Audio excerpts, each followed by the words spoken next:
नमस्कार, मैं हूं आपकी अपनी शैल। मेरे चैनल शैल रवि ब्लॉग पे आप सभी लोगों का स्वागत है। तो आज है मेरे घर में कथा, जो कि पंडित जी आ चुके हैं और मैं रेडी हो चुकी हूँ। देखिए, तो बस हम जा रहे हैं कथा सुनने। ये हमारी शादी की कथा है और हमारी जो शादी थी वो 1 ईयर कंप्लीट हो गया। तो हम, अगर आप लोगों को ये चीज़ देखनी है पूजा, तो आप मेरे वीडियो में बने रहिए। आप लोगों ये बात अब लो, आप फोटो प्रेम से लो। ओ मंगल, अब कथा सुनो ध्यान से। बस ये बच्चे रक्षा दिन रक्षा चते रक्षा तुम देवाय सत्यम श्री गणेशा पूजन सत्यनारायण रक्षाम देवाय नमो नम। चले दो आप बैठा है। हरि ओम। जय भगवान। एक समय की बात है कि नैमिषारण्य तीर्थ में 88,000 मुनि महात्मा बैठे थे। वहाँ पर वेदों पुराणों को सुनाने वाले सूजी महाराज जो बैठे थे, उनसे विनय करने लगे कि हे प्रभु, आप हमको प्रतिदिन भगवान की कथाएं सुनाकर प्रसन्न करते चले आ रहे हैं, लेकिन आज हम आपसे ये जानना चाहते हैं कि पृथ्वी के ऊपर कोई ऐसा देवता है या ऐसी कोई पूजा है या ऐसा कोई व्रत है जिस देवता की पूजा या व्रत करने से हम उससे अपना मनचाहा फल मांगना चाहे, वो फल हमें दे दे। ऐसे भी कोई देवता है?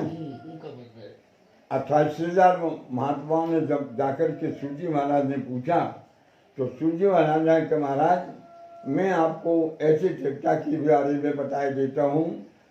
ऐसी जो बात आपने पूछी, ऐसी बात एक बार नारद जी ने आकर के सत्यनारायण से पूछी थी। उन्होंने जो उनको रास्ता बताया वो मैं आपको बता देता हूँ। बोले एक समय की बात है कि ब्रह्मा के पुत्र देवर्ष नारद जी स्वर्गलोक से उतरकर धरती पर आए और नारद जी ने धरती पर चारों चक्कर लगाए तो क्या देखा कि जितने भी संसार में प्राणी हैं वे सब अपने अपने काम में लगे हैं, लेकिन उन्हें कोई भी इस धरती पर जीव ने सुखी नहीं दिखाई दिया। सब दुखी, कोई शरीर की बीमारी से दुखी है, तो कोई धन की लालच से दुखी है, तो कोई गरीबी से दुखी है, और जिसके पास लाखों घरों पैसा भरा पड़ा तो वो संतान से दुखी है। तो नारद जी के मन में आया कि ये धरती रहने वाले प्राणी कभी सुखी रह सकेंगे, ऐसा उनको दुख दूर करने के लाने और नारद जी जाकर के और वहाँ पर सत्यनारायण भगवान के पास पहुँचे। ये भगवान सत्यनारायण जो बैठे हैं, ये 4 ध्वजाधारी हैं। एक हाथ में शंख है, एक हाथ में चक्र है, एक हाथ में गदा है, एक में फूल है। ऐसे सभी से वस्त्र धारण करे सत्यनारायण जी को जाकर के नारद जी ने प्रणाम किया। तो भगवान सत्यनारायण जी पूछेंगे, कहो नारद जी, आज आपको मेरे यहाँ कैसे आना हुआ और आपके मन में क्या विचार है, मुझे बताऊं। बोले महाराज, मैं पृथ्वी पर भ्रमण करने गया था। वहाँ मैंने संसार के लोगों को सबको काम करते देखा, लेकिन जीवन में कोई भी सुख नहीं। कोई बीमारी से रो रहा है, तो कोई लक्ष्मी से रो रहा है, तो गरीबी से रो रहा है। आप मुझे कोई उपाय बता दें तो मैं उनसे जाके कह दूँ वो अपने पूजन करें। नारद जी की बात सुन के जो है भगवान सत्यनारायण ने नारद जी को धन्यवाद दिया कि नारद जी, आप जैसी भलाई की बात जो मन में सोचें कि आप दूसरों के कष्टों को दूर करने के लिए मेरे पास आए पूछने, और जिनको कहते हैं वो कभी भगवान के नाम से साले निकल जाती हैं, तो न चंदन और न अगरबत्ती लगाती हैं, और मुझसे आप दुख दूर पूछी आई। आपने जो भलाई का काम किया, इसमें भलाई के लिए मैं बता देता हूँ कि श्री सत्यनारायण भगवान की पूजा कराना जीवन में अनिवार्य है, क्योंकि सत्यनारायण भगवान जो निर्धन को धनवान बनाते, भाई वाले को भाई से तोड़ाते हैं, बंधन वाले को बंधन से करते, उन्हें संतान को संतान दे। तो नारद जी ने पूछा कि महाराज, इनकी पूजा कब करना चाहिए और कौन ने इनकी पूजा करी और इनकी पूजा में क्या सामग्री लगा और जिनने इनकी पूजा करी उसे फल क्या दिया।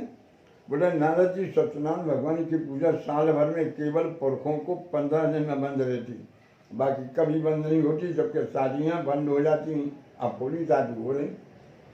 नंबर 2, दुनिया के काम करने में लाखों रुपया लगता है, इसमें नहीं लगता। इसमें केवल 3 बातें हैं। पहला काम है पक्के केला के फल, दूसरा काम है पंचामृत में भगवान के स्नान, और तीसरा काम है भोग लगावे के नाम है पंजीरी, और पंजीरी में भी गेहूँ को आटा और चावलों को आटा मिला लूँ। ब्राह्मण को बुला के, अपने घर के लोगों को बुला कर सत्यनारायण भगवान की पूजा। तो सूजी महाराज ने कहा कि 88,000 महात्माओं ये सत्यनारायण की पूजा द्वापर युग में, सतयुग में, त्रेता युग में होती है, और आप तो बोलिए कलयुग है, इसलिए इस कलयुग में प्रत्येक परिवार को अपने घर में श्री सत्यनारायण की पूजा करना उनके लिए जीवन में अनिवार्य है, क्योंकि सत्यनारायण भगवान सब प्रकार के कष्टों को दूर कर। इट श्री स्कंद पुराणे देवाखंडे श्री सत्यनारायण व्रत कथायाम और प्रथम अध्याय समाप्त बोलो श्री सत्यदेव भगवान की जय। आप छोड़ो अब बजाओ।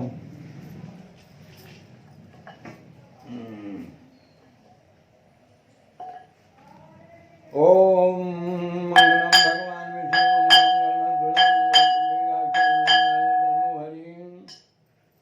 अब 88,000 लोग जो बैठे थे उन्होंने मन में विचार किया कि देखो नारद जी के लिए भगवान की पूजा करने का उपाय बता, उसमें कुछ नहीं लगता और फल ज्यादा है। तो जिन जिन लोगों के मन में भगवान की सत्यनारायण की याद आई और उनकी कथा सुनो, उनका फल सुनो। पुराने समय में काशीपुर नगरी में एक सतानंद नाम का ब्राह्मण रहते थे। ब्राह्मण की पहचान है कि ब्राह्मण 4 साढ़े 4 बजे उठे और सूर्य निकलने के लिए अपनी पूजा कर ले और फिर मंदिर में जब दर्शन करने जाए, बापो नाम ब्राह्मण। वो सतानंद का ब्राह्मण अपनी पूजा करने के बाद बनारस में जो विश्वनाथ जी मंदिर, जो शंकर भगवान का बड़ा मंदिर है, वहाँ जाके वो भगवान के पास पहुँचा। वहाँ जाके क्या देखा, एक बूढ़े बाबा पंडित जी और ब्राह्मण बन के वहाँ बैठे थे। अब वो थे सत्यनारायण, लेकिन वो ब्राह्मण नहीं पहचान पाया, लेकिन फिर भी आने जाकर के बूढ़े बाबा पंडित जी के पाँव पड़े, भगवान सत्यनारायण के पाँव पड़े। तो वो बूढ़े बाबा पंडित जी को प्रसन्न हो गए, बोले बेटा तुम्हारा आचरण अच्छा है, तुमने जो है बड़े बूढ़ों का आदर किया, तुम कौन हो? बोले महाराज मेरा नाम जो है सतानंद है और मैं ब्राह्मण बालक हूँ और भगवान और ब्राह्मणों की भी सेवा करता हूँ। बोले बड़ी खुशी की बात है। तो वो कहने लगा मुझे एक बात बता दो कि आप तो व्रत हो, आप तो सर्वज्ञ हो, भोले के बगल में बैठे हरि को वेद पाओ, आप को न कोई विद्वान हो। मैं इतने वर्षों से भगवान की पूजा करता रहता हूँ, लेकिन मेरे पास हमेशा गरीबी रहती है, मेरी गरीबी को दूर करने का कोई मंत्र उपाय आपके पास है? आप तो ज्ञानवान हो, बूढ़े हो। अब वो तो गोदा ही सत्यनारायण भगवान से बोले बेटा एक काम करो, अपने घर में ब्राह्मण को बुलाकर सत्यनारायण की पूजा कराओ और भगवान सत्यनारायण शालिग्राम के जब पंचम स्नान हो जाएंगे तो वो पंचम अमृत हो जाता है। उस अमृत को तुम पीना, तुम्हारी गरीबी दूर हो जाएगी। और वो तो रोज दूध दही शक्कर चाटा करता था, उसे क्या ज्ञान था। जब बूढ़े बाबा के द्वारा ज्ञान बना तो वो ब्राह्मण के पंडित जी के घर को पंडित जी आए, पंडित जी ने सिंहासन बना, उस बालक को ब्राह्मण ने पूजा में बैठाया। पूजा के बाद सत्यनारायण की कथा सुनाई, कथा सुनने के पश्चात उसने पंचम का प्रसाद पाया। इस प्रसाद के पाते हुए सब ब्राह्मण बालक की गर्मी दूर होने लगी और वो ब्राह्मण पर जितने बार संसार में जीवित रहा 80 साल, हर महीने की पूर्णमासी व संक्रांति को अपने घर में ब्राह्मण को बुलाकर सत्यु का पूजन करता रहा और इस श्लोक में सुख होकर अंत में वैकुंठ को। एक दिन की बात है जब पंडित जी के सत्यनारायण की पूजा हो रही थी तो उसी नगर में रहने वाला एक लकड़हारा भी रहता था जो लकड़ियां बेचकर अपने पेट पालन करता था। एक दिन वो लकड़ी बेचने गया, गर्मी के दिन से लकड़ी बेचने नहीं थी, उसे प्यास लग आई। भाग के बाद वो उसी मकान से निकला जहाँ पंडित जी के सत्यनारायण की पूजा हो रही थी, वो शंकरधारा बज रही थी। तो मैंने प्यास के बहाने जो है अपने लकड़ियों को बोला तो पंडित जी के दरवाजे बाहर रख लो और अंदर जो है पानी पीने के बहाने गऊ। तो वहाँ जाके क्या देखा कि सत्यनारायण की पूजा हो रही, छोटे से आदमी बैठे, वो प्यास से भूल गो, वो लकड़हारा भी पूजा में बैठ गो। जब पूजा समाप्त हो गई, जो पंचम का प्रसाद दिया गया तो वो ब्राह्मणों से पूछा लगा कि महाराज आपको क्या करने पूजा के? बोले बिल्कुल गलत बात, भगवान सबके, ऐसा कभी मत सोचना कि ब्राह्मण के हाथ में। अंतर केवल इतना है कि ब्राह्मण को पूजा करने का श्रेय दिया गया है। तो हमें जो एक बूढ़े बाबा पंडित जी ने शंकर भगवान के मंदिर में सत्यनारायण की पूजा करने को कहा था, हम ये पूजा करते हैं और पंचम का प्रसाद पाते हैं, समय जो गरीबी दूर। मजाकार हाल ने सोची कि पंचम के प्रसाद से गरीबी दूर हो, तो उसने वहीं पर प्रतिज्ञा कर दी कि कल मुझे लकड़ियों के बेचने से जो भी पैसा मिलेगा मैं उसी पैसे के पक्के के लेकर बल दूध सामग्री लाऊंगा, ब्राह्मण को बुला के पूजा करूँगा। बाबा जाने ने अपने लकड़ियाँ जितने बनी से बेची, आप घर में आया, रात में उसे नींद नहीं आई, सवेरा हुआ, फिर वो जाके जब लकड़ी बेचने गया तो भगवान की कृपा देखो वहाँ जाकर के लोगों ने उसको 4 गुना 8 गुना 10 गुना पैसा दे दिया। वो मन में विचार करने लगा, मैंने अभी पूजा नहीं करी, भगवान ने मुझे पहली लक्ष्मी दे दी। वो उसी पैसे के पके केले फल से दुनिया की सामग्री लेकर के ब्राह्मण के घर पहुंचा। ब्राह्मण देवता आए, उन्होंने सिंहासन बनाया, लकड़हारे को पूजा में बैठाया, सभी देवताओं का पूजन करवा के श्री सत्यनारायण की कथा सुनाई। वो कथा चलने के पश्चात उस लकड़हारे ने जब पंचम का प्रसाद पाया तो उस प्रसाद के पाते उस लकड़हारे की भी धीरे धीरे गरीबी दूर होने लगी। और वो लकड़हारा जितने बार संसार में जीवित रहा, हर महीने की पूर्णमासी और संक्रांति को अपने घर में ब्राह्मण को बुलाकर सत्यदेव का पूजन करता रहा। इस लोगों से भूख करके अंत में लकड़हारा बैकुंठ को प्राप्त किया। इस श्री स्कंद पुराणे देवाखंडे श्री सत्यानंद कथायामो और तृतीय अध्याय समाप्त। श्री सत्यदेव भगवान की जय। चढ़ाओ चढ़ाओ, ध्यान दो। ओम मंगलम भगवान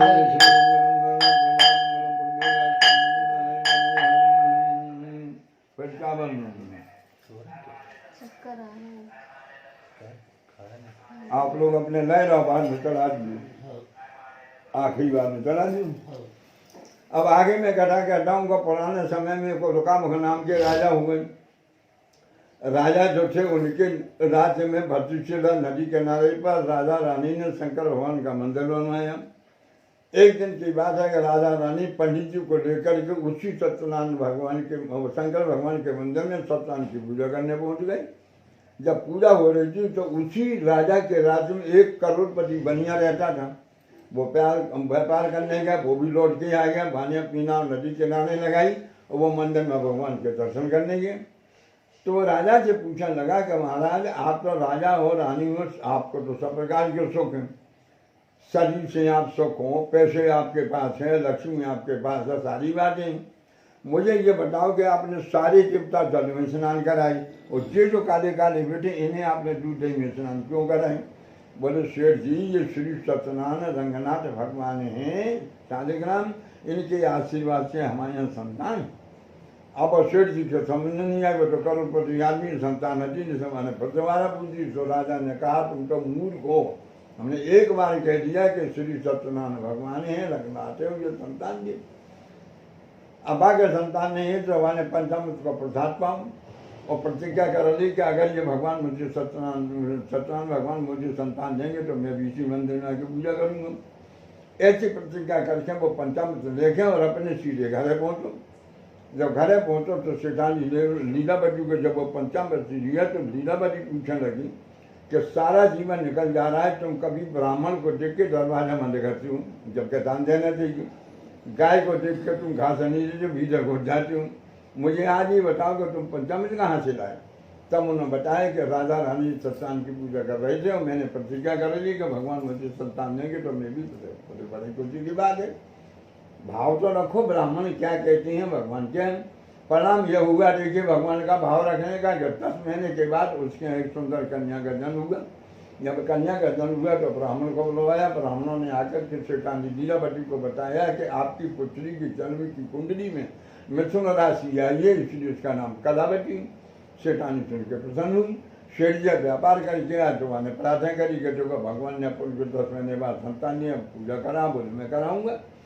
आइयों कहते तो रहे लेकिन पूजा का मन नहीं हो। उनकी भावना कैसी थी? कंजूस, चमड़ी चाहे चली जाए, जमी न जाए, वो काम हो जाए, ऐसा नहीं होता है। अब एक दिन के बाद वो कन्या बहुत विवाह की तो सियानी हो गई। तो सेठानी ने कहा कि तुम विवाह कब करोगे? इस कथा की मुझे समझ नहीं आता। तो उन्होंने कहा एक काम, मैं जब इस कन्या का विवाह करूंगा तब ये सत्यनारायण की पूजा करूँ। सेठानी मान गई। कन्या विवाह की हो गई। उन्होंने नौकर को बुला के और कंचनपुर नगर में बनियों की नगरी में भेजा, किसी लड़कों को ढूंढ लाऊं। वो बेचारे ढूंढ के लाए। शेठ जी ने कहा काम करो कि अपनी बेटी का लाखों रुपया लगाकर उस पुत्र के साथ तो विवाह तो कर दिया, लेकिन ये सवा सिर की सत्यनारायण की पूजा कराना विवाह के बाद फिर भी भूला दी। अब सूची बना कहते हैं 88,000 महात्माओं, आप जो भगवान की कथा सुन रहे हो, संसार के प्राणी अपनी मनोकामना पूरा करने के लिए जो मंदिर और जो नदी और जो किनारे और जो देवता और दिए और जो नारियल टंगो, महाराज हमें संतान दिए, हम झूला चलवाने, जो कर दें वो कर दें और तुम काम भगवान कर दे और तुम उनकी पूजा कर में न जाओ तो फिर थोड़ी बुलाने आते कि क्या भैया तुम काम तुमने हमारी पूजा नहीं करी। उनको तो एक ही जवाब है कि जाको प्रभु दारुण दुख नहीं ताकि मटी पे नहीं हमें। ऐसे मनुष्यों का जो अपनी काम करने के बाद आप सेठ जी का विवाह होगा नहीं करी करता, अब सेठ जी को कथा को फल सुन लो। परिणाम क्या हो गया, सेठ जी और घमंड में कि मैं अकेला व्यापार करता था, मेरी बात समाज आ गया, हम जब व्यापार करेंगे तो और धन हो जाएगा, तो काफ़ी पैसा हो जाएगा, तो दुनिया में नमस्कार करेगी। लेकिन सेठ जी के दिमाग में तो नहीं आई कि लक्ष्मी की सवारी उल्लू हो, और उल्लू जब उड़ रहा होगा, जैसे सवेरा होगा तो जहाँ गिरेगा वो संभाल गिरेगा, नहीं आई समझ में। क्या हुआ परिणाम, वे अपने दामाद को लेकर राजा तंत्र के राज में व्यापार करने चले गए। भगवान की कृपा वहाँ खूब व्यापार आ, रोज लक्ष्मी आ में घर भालो। अब भगवान अपने कर्म की फल की कब परीक्षा लेते ये किसी को ना तक पता है, ना पता लग पाएगा। एक दिन की बात है कि भगवान ने इतने व्यापार दे दो कि दामाद कहने लगो पिताजी घर बहुत दूर है, वहाँ से लक्ष्मी होता ही, बोले बेटा एक काम करो, आज ही तुम ले लो, आज ही हमें दे दो, छाती से बांध के आज यहीं सो जाओ और कल की बिक्री लेकर अपन चलेगी। घर के लोग सोचेंगे चलो बहुत बिक्री आई ना आई होंगी, ऐसा सोच के वे दोनों वहाँ पर सो गए।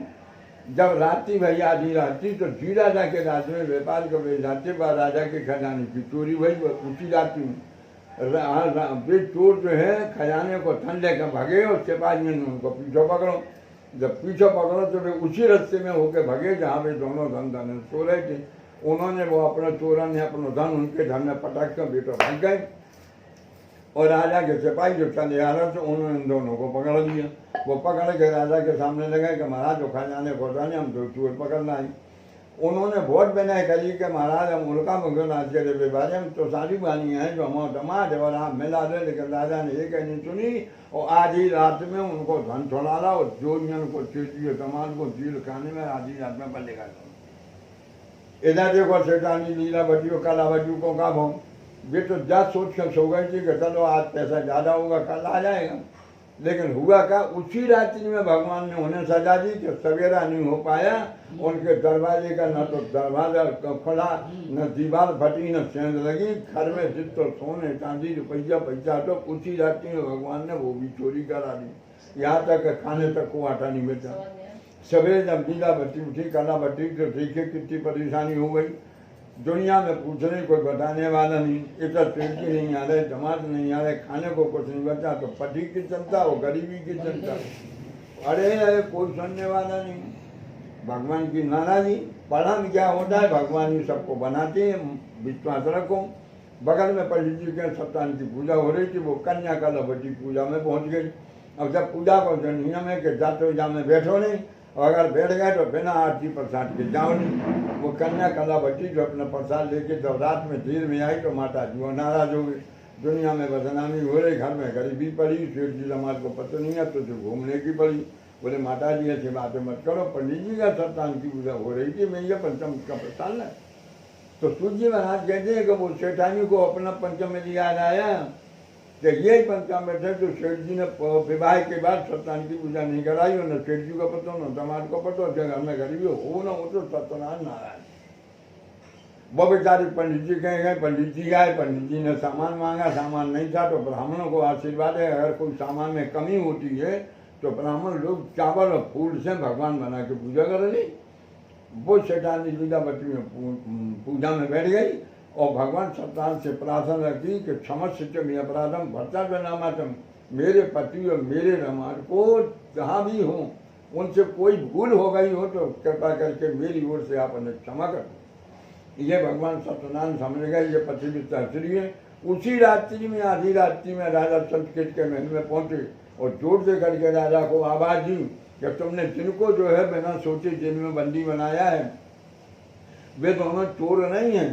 सूरज निकलने के बाद तुम उन दोनों को जेल खाने से छोड़ देना, उनका धन दे देना। यदि ऐसा नहीं करोगे तो सूरज निकलने के बाद तुम्हारा राजपाट पुत्र सब मर जाएंगे। राजा को जब ये कान में आवाज आई तो राजा रात में सो नहीं पाए, जगत डरते रहे। जैसे सवेरा हुआ दरबार में गए, मंत्रियों को बुलवाया। बोले कौन महाराज? बोले आज हमने रात में ऐसा स्वप्न देखा। बोले क्या करें? बोले एक काम करो, कौन दोनों को जेल खाने से बुलवा। राजा ने सेठ जी का दामाद के माई हथकड़ियों की जेल खाने से बुलवाया। राजा ने वे हथकड़ियाँ कटवाई, उनकी हजामतें बनवाई और जो धन लिया था वो धन दे दिया और अपने सबसे सोने चांदी रुपया पैसा से दान में देकर उन दोनों को विदा कर। तो सूर्य महाराज कहते कि वो राजा लोकाओं जितने भी संसार में जीवित रहे हर महीने के पूर्णमासी मकर संक्रांति को अपने घर में ब्राह्मण को बुलाकर सप्ताह का पूजन करते रहे और श्लोकों से पूछ करके अंत में राजा वैकुंठ का प्राप्ति है। इति श्री स्कंद पुराणे रेवा खंडे श्री सत्तान कथायाम और तृतीय अध्याय समाप्त बोलूं श्री सत्यदेव भगवान की जय। छोड़ दो मंगलम भगवान विष्णु मंगलम गणनाथ। अब चौथी कथा सुनो।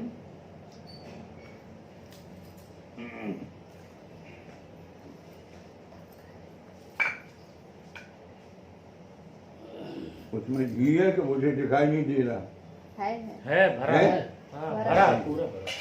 अब आगे मैं कथा कहता हूँ कि जब साधु मानिया को अपना कमा हुआ धन मिला और राजा ने देखा तो उन्हें बहुत दिनों के बाद घर जाने के लिए वो सारा धन नाव में भर लो। बड़ी नाव में जब भर लो तो जैसे सवेरा हुआ और वो नाव पे घर चलने के लिए तैयार हुए तो उन्होंने स्नान करे भगवान सूर्य को जल चढ़ाया। इतने में क्या हुआ कि सत्यनारायण भगवान जो है वो अब एक स्नान करके ये ले लो सफेद कपड़ा पहन के चंदन लगा के हाथ में डंडा लेकर डंडा पंडित जी बन गए दंडी ब्राह्मण बन के नाव के किनारे आ गए। शेठ जी ब्राह्मण को देख के तो डरते थे कि जो ब्राह्मण आया हमें दान देना पड़ेगा लेकिन ब्राह्मण तो ब्राह्मण वो तो मांगा जब मैंने सेठ जी से पूछूं बोले बताओ तुम्हारी नाम है कहाँ भरो। अब सेठ जी ने सोचा मैं अगर ये कह देता हूँ सोने चांदी भरो तो देने पड़े तो उनने जवाब दे दो कि लता पत्थर कहा कम चाहिए भरते नहीं माने। बोले महाराज मेरी नाम में कुछ नहीं भरे मेरी नाम में तो लता पत्ते बील पत्ते फूले झूल भरे ये तो भगवान सत्यनारायण से उनने जवाब दे दो निष्ठुरम वचन सुप्ता भगवत सत्यम ते वचन ते माने तेरी वचा माने वाणी जीव से मुझ गरीब ब्राह्मण को ये बात निकल रही है भगवान करे मेरी तरफ से तुम्हारे लाखों करोड़ बेल पत्र हो जाए। ऐसा कह के और वो दंडी भगवान सत्यनारायण समुद्र के किनारे मंदिर में चले गए। शेठ जी दमाद से बोले जल्दी चलो ना पर बैठे नहीं और ब्राह्मण आ गए चलो अपन चलने से उनके पास गए। वे भगवान खुद पूछे को भाई कैसे यार बोले हमारे नाम है धन भरो बोले गाय वो बोले बिल्कुल गलत बात है तुम यहाँ आओ मैं बता दी तो तुम जाओ बंद कर दो तुम्हारी नाम है धन भरा है ऐसा आशीर्वाद दे के तो चलेगा। वहाँ जब पहुँचे तो उनकी नाव पर से भर गई धन से। वे दोबारा पंडित जी को सत्यनारायण को नमस्कार कर गया उन्हें दर्शन नहीं गए लेकिन नाव भर गई लक्ष्मी से। वे लक्ष्मी से भरी नाव और बहुत दिनों के बाद हम अपने नगर में पहुँचे। नगर के नाने नाम लगाई दूध से खबर कर दी कि शैतानी से कह दो कि सेठ जी आ गए दमाद आ गए। अब वे दोनों पूजा कर रही थी तो जैसे शैतानी ने सुनी से प्रसन्न हो गई और बेटी से बोली बेटी तो पिताजी आ गए दमाद आ गए धन आ गए अपनी गरीबी दूर हो जाए मैंने पूजा करो नहीं मुझे बुलाया है मैं जा रही हूँ तुम पूजा करके तुम आ गई हूँ। लेकिन कलावती ने अपने पति की खुशी में ये भगवान की पूजा और न भगवान को पंचामृत ये नहीं लिया और उनको अपमान करके माने बेइज्जती करके अपने पति के दर्शन को चली गई। जैसे वहां पर पहुंची है तो भगवान ने अपने पंचामृत के अपमान के बदले में उसी कलावती के सामने उसी के पति को नल को सहित उसी समय पानी में जब डुबो दिया तो वो रोने लगी विलाप करने लगी। माता ने समझा पिता ने समझा समझाने से कोई लाभ नहीं होता क्योंकि नारी का आभूषण उसका पति होता है और अगर पति है संसार में तो सब कुछ अगर पति नहीं है तो सब कुछ छोटे जो कुछ नहीं है। तो उसने सोचा मेरी लंबी उम्र में संसार में कहाँ तक रहूंगी यहाँ अच्छा है कि अभी ये डूबे मैं भी डूब लूँ। जैसे वो डूबने को हो तो भगवान सत्यनारायण समझ गए कि ये पतिव्रता स्त्री है तो उन्होंने आकाशमणि में आवाज दी कि सेठ जी तेरी कन्या मेरा प्रसाद त्याग के आई है वो घर पे जावे पूजा करे प्रसाद पावे लौट के आ तो पति दर्शन। कन्या कलावती ने खुद कान में आवाज सुनी दौड़ के घर में गई वो पूजा करी पंचम का प्रसाद पाया लौट के जब नदी किनारे आई तो भगवान सत्यनारायण ने उसके पति को नौका सहित जीवित करके और किनारे खड़ा कर दिया। कन्या कलावती देख करके प्रसन्न हो गई तो सूजी महाराज कहते को वही राजा वही साधुवानिया जीवन भर संसार भगवान की पूजन करता रहा सुबह करके अपने वैकुंठ को प्राप्त। इत श्री स्कंद पुराणे रेवा खंडे श्री सत्तान कथायाम और चतुर्थ अध्याय समाप्त बोलूं श्री सत्यदेव भगवान की ओम मंगलम भगवान विष्णु मंगलम गरुड़ा मंगलम पुंडरीकाक्षायं अब पुनः सूत्र महाराज फिर सूची महाराज कहते हैं आखिरी कदम ले लो कुछ ही और तो नहीं है वो बस हो गए। अब मैं आखिरी कथा कहता हूँ कि इसी तरह से पंचामृत को छोड़ने पर राजा तुंगध्वज को भी अपने जीवन में कष्ट उठाना पड़ा। कैसे? हमारे देश में एक तुंगध्वज नाम के राजा हुए। राजा जितेंद्र थे, सतवादी थे, राजा अश्वमेध की यज्ञ करते थे, कन्या का विवाह करते थे, मंदिर बावड़ी कुआ तालाब बनवाते थे, प्रजा का पालन करते थे। प्रजा सब प्रकार से उनसे खुश थी। उनके 100 पुत्र थे, 100 महीने में रहते थे। राजलक्ष्मी भरी भरी थी, कोई कमी नहीं। धर्म पूजा सब हुआ था। अब एक दिन की बात है कि राजा को शिकार करने को शौक हुआ तो राजा घोड़े पे बैठकर जंगल में सुबह सुबह शिकार करने चले गए। जब शिकार करने पहुंचे तो राजा ने जंगल में जब आवाज लगाई तो दुनिया भर के जानवर करे। राजा ने अपने धनुष बाण से सब शिकार को मारते रहे। शिकार का शौक सुबह से लेकर राजा शिकार करते करते दोपहर हो गई। राजा की तबीयत पसंद हो गई कि मैं शिकार की सोची आया तो मैंने खूब शिकार कर दी, सैकड़ों मार डाले। चलो घर लौटे। सुबह अपने घोड़े पे बैठ कर और अपने घर को नगर को लौटे। गर्मी के दिन से घोड़े को पसीना आ रहा था, राजा को भी। सामने मार्ग में आकर के शंकर भगवान का मंदिर बना था, एक बहुत बड़ा बरगद का पेड़ था। राजा ने क्या किया, बोले मैंने शिकार तो कर ली है, घोड़े को पसीना आ रहा है, इसे छोड़ दो, ये घास खा लेगा, मैं भी थोड़ा आराम कर लूँ।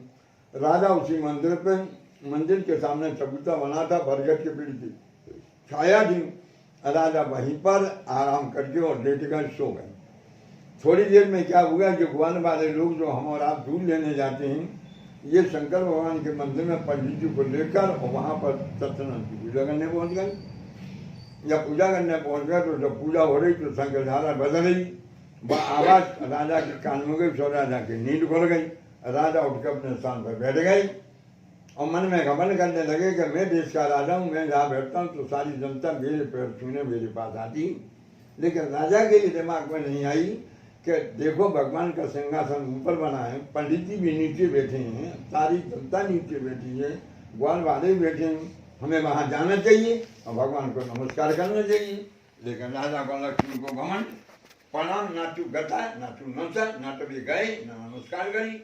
लेकिन फिर भी ग्वाल वालों ने जब सत्यनारायण की पूजा समाप्त हुआ, हाथ से नहीं छुआ, बोले यहाँ जमीन में रख दो। उन ग्वाल वालों ने बेचारों ने वहीं पेड़ के पास जमीन में रख दिया।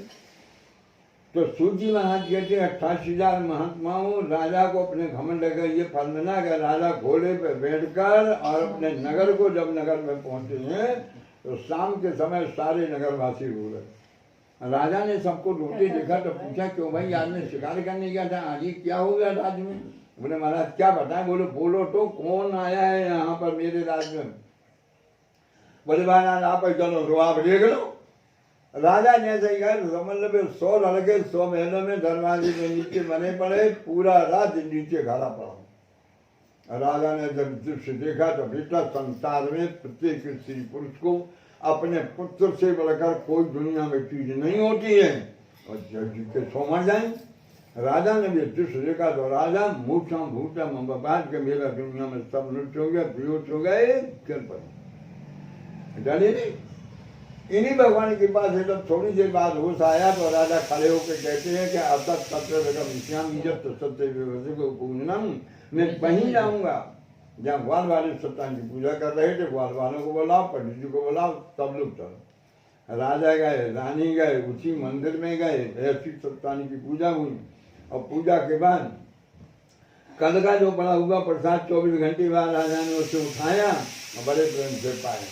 हमारे वेद में लिखा है कि यथा यथा मृयानी पुत्रानी अर्धनानी युद्धन, जैसे ही ये पंचम का प्रसाद उन मरे हुए पुत्रों के ऊँटों को खोलकर उनके मुंह में जो भगवान सत्यान का प्रसाद गया पंचामृत, इस पंचामृत के जाते ही उनके शरीर में प्राण आ गए और सोए के सोए जीवित होकर खड़े हो गए। तो सूची महाराज कहते हैं कि वो राजा तुम गर्जन जितने वर्ष संसार में जीवित रहे, हर महीने की पूर्णमासी मकर संक्रांति को अपने घर में ब्राह्मण को बुलाकर सत्य का पूजन करते रहे और श्लोक को सुबह कर अंत में राजा प्रकट को प्राप्त। अब सूची महाराज कहते हैं कि आपने मुझे भगवान सत्यनारायण की कथा के बारे में मैंने आपको बताया, तो आपने मुझसे 4 प्रश्न किए थे कि इनकी पूजा कब करना चाहिए। मैंने बताई, बोले हाँ महाराज आपने बताई थी। पर आपने पूछा था पूजा करने में क्या सामग्री दी, मैंने आपको सामग्री बताई, बोले हाँ महाराज सामग्री बताई थी। फिर आपने पूछा था कि इन सत्यनारायण भगवान की पूजा को किस किसने किया, तो मैंने देखो तो मैं 5 बातें बताई, 5 ने कुछ बताई। अब आप मुझसे पूछना चाहते हो कि पूजा करने का फल क्या है, तो मेरा कहने का तात्पर्य कि मैंने आपको पहली कथा बनारस में रहने वाले सत्यानंद ब्राह्मण की सुनाई थी। वो जीवन भर पूजा करने के पश्चात जब उसकी उम्र पूरी हो गई तो मरने के पश्चात वो फिर ब्राह्मण बना और उसका नाम सुनाना पड़ा और श्री कृष्ण भगवान के साथ चलेकर उसको प्राप्त। मैंने दूसरी कथा जो लकड़ी बेचने वाले बनारस के लकड़हारा की सुनाई थी। वो लकड़हारा भी जितने वर्ष संसार में जीवित रहा, भगवान की पूजा करता रहा। पूर्णमासी मकर संक्रांति को मरने के पश्चात वो नाव चलाने वाला केवट गहराज निषाद बना। मर्यादा पुरुषोत्तम भगवान श्री राम, माता जानकी जी, भैया लक्ष्मण 14 वर्ष के वनवास के लिए अयोध्या से पैदल चलकर और जब चित्रकूट में आए तो उसी लकड़हारे ने खेवट ने उनको नाव में बैठा कर गंगा पाई। मैंने सीखा था जो आपको राजा उल्कामुख की सुनाई थी। वो राजा उल्कामुख जितने बार संसार में जीवित रहे, हर पूर्णमासी में मकर संक्रांति को ब्राह्मण को बुलाकर सत्यनारायण का पूजा करते रहे। मरने के पश्चात अगले जन्म में जाकर के महाराज दशरथ बने और श्री रंगनाथ की पूजा करके मुझको प्राप्त। मैंने चौथी कथा जो आपको कंजूस बनिया की सुनाई थी, वो कंजूस बनिया पर जितने बार संसार में जीवित रहा, पूर्णमासी को पूजन करता रहा और मरने के पश्चात प्रभु अगले जन्म में जाकर के राजा मूरत बन रहा। पर इतना बड़ा दानी हुआ कि भगवान कृष्ण के द्वारा उसका अकेला पुत्र जब उन्होंने मांगा तो उसने आरे से चीरका रहा था भगवान को दंड। मैंने आखिरी कथा जो 100 पुत्र वाले राजा को की सुनाई थी। बोला तो तुम घर भर जीवन भर हर पूर्णमासी मकर संक्रांति को ब्राह्मणों को बुलाकर पूजन करते रहे। अपनी उम्र पूरी करने के पश्चात संसार से विदा होकर के मनु महाराज बने। जब मनु का ये सारा संसार आपके घर में विराजमान, सबको भगवत भक्त प्रसाद देकर मुझको प्राप्त। इस श्री स्कंद पुराणे रेवा खंडे श्री सत्यानंद कथायाम। थोड़ा खड़ा होना पड़ेगा। 5वां अध्याय समाप्त। बोलो श्री सत्यदेव भगवान की मंगलम भगवान विष्णु मंगलम गणनाथ।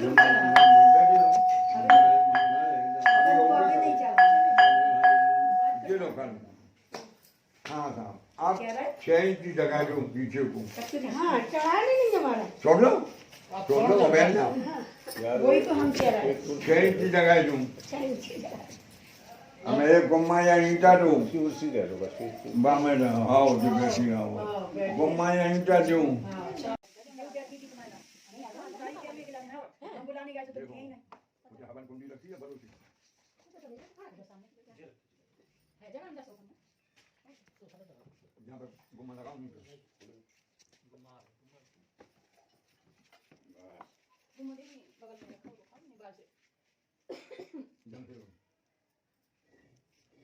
गरम हो जाए को मत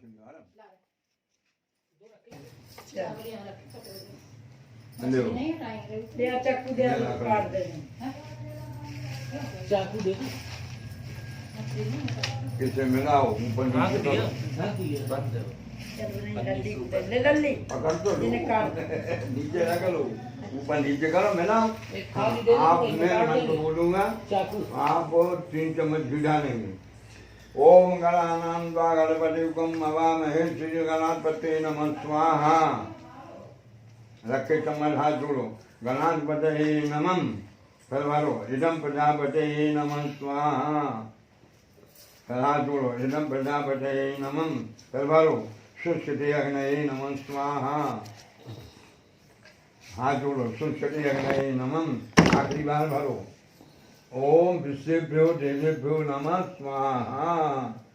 हाथ जोड़ो विश्वेभ्यो देवेभ्यो नमः। अब बाय रखो बीच में 2 जने ठीक है भरो। ओम महान गणपते नमः स्वाहा। ओम सूर्याय नमः स्वाहा। ओम चंद्राय नमः स्वाहा। ओम भौमाय नमः स्वाहा। ओम बुधाय नमः स्वाहा।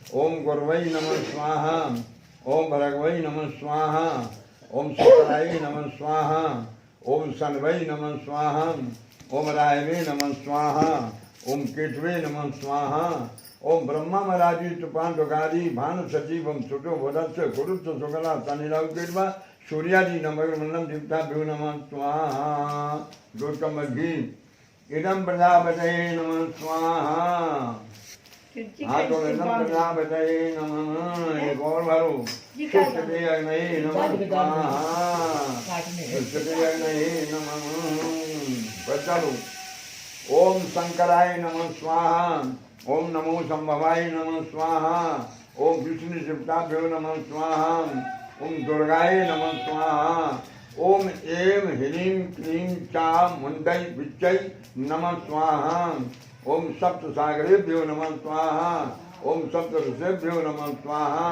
ओम गोत्माये नमः स्वाहा, सभे आवाजा शिवताभ्यो नमः स्वाहा।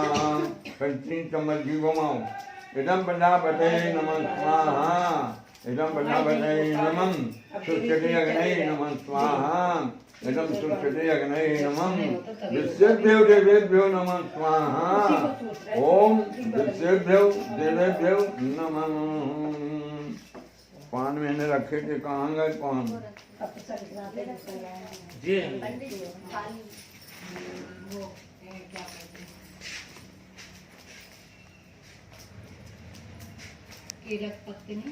एक मुट्ठी भर के जा पे रखूं, जा ढका लो, हाँ भर रखूं। नहीं है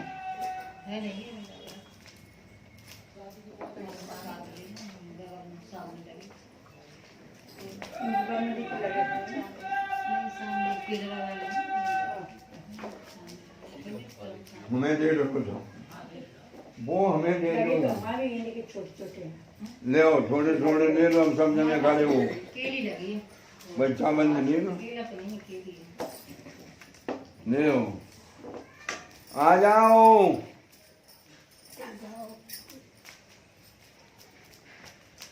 बहुत अच्छी तरह फुला रहा है। हाँ बैठो, बाहर बैठेगा। आ जाओ। आ जाओ और बना लो, सब जनों को दे दो जी। तवा कौन को बुला लो। हाँ खड़े हो, पान दे के खड़े हो।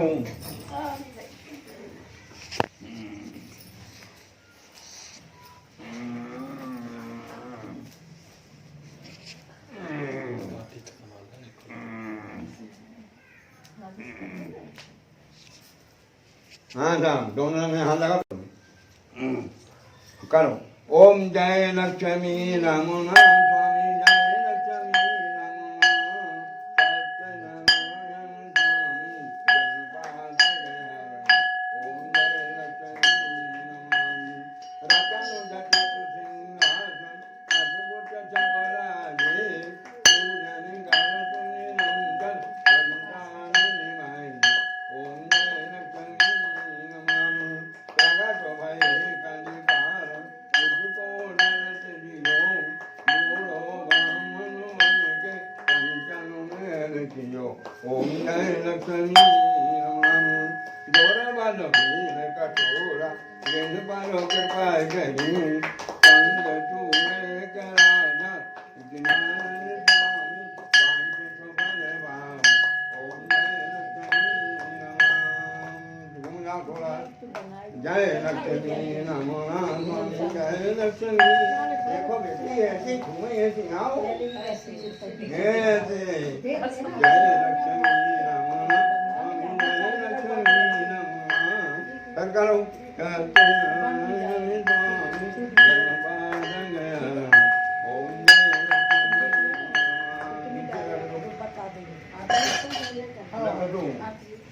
नीचे रख दो भाई, हम करवा रहे हैं, आप चिंता न करो। लो एक एक फूल लो, खड़े ना हो बेटा, बाएं रख दो, एक एक फूल लो। क्या करें, बहु बेटन की पैर दर्द करने लगी। ले लो एक एक फूल लो, ले लो ले ले लो, उनको दे दो। चलो अब मेरी तरह सुनो, आप हाथ जोड़ो। ओम कर्पूर गौरम करुणामदालम संधानलालम मुरलीनिहालम सदा वसन्तं निधाय वन्दे भवं भवानी सहितं नमामि शान्ताकारं जगशयनं पद्मनाभं सुरेशं विश्वाधारं गं सदृशं मेघवर्णं समाङ्गं लक्ष्मीकान्तं कमलनयनं योगिनाभेद्यानुगम्यं वन्दे विष्णु सर्वलोकैकनाथं हाथ जोड़ो सर्वमांगल्यं मांगल्यै यसे सर्वार्थ साधिकै और शरण्य त्र्यंबके गौरी नारायणे नमस्तुते मंगलम भगवान विष्णु मंगलम गणनाथं मंगलम पुण्डरीकाक्षाय मंगलाय तनोहरि बोलो श्री सत्यदेव सत्यनारायण ऐसे घुमा दो भगवान की जय।